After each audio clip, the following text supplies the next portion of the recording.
Hi everyone, welcome to an episode of The Root Cause. In this episode, we're going to show you how to make self-watering cups. And self-watering cups consist of 3 items. The layer where the water will be, the growing area where we add the potting mix, and the wicking system. So they are pretty easy to make, and we're going to use it with bubble tea cups. So during this circuit breaker, we could also do our part to reuse and recycle. So let's begin. So some shops provide a cup holder sleeve, and that portion can be used for the wicking system. To start, we need a scissors and a lighter, which we will use to make the holes, 3 for the drainage and 1 for the wick. So this is one of the safer methods. Heat the scissors and insert the tip into the plastic.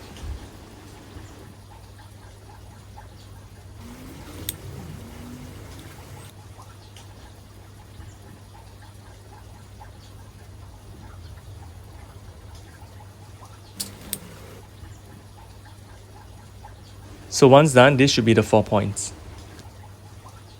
Next, we will need to measure the length of the wick.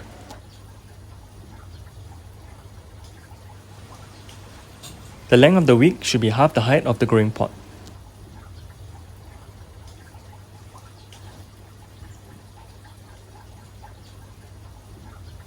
And touching the base of the water reservoir.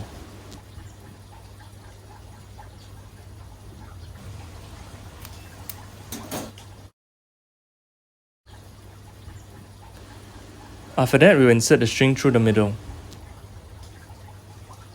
Pull the wick until it's half the height of the cup.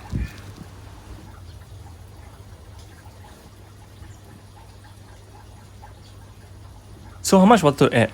For the water reservoir, there should always be an air pocket space between the cups. If you do make it, do share with us your designs. We would love to see it.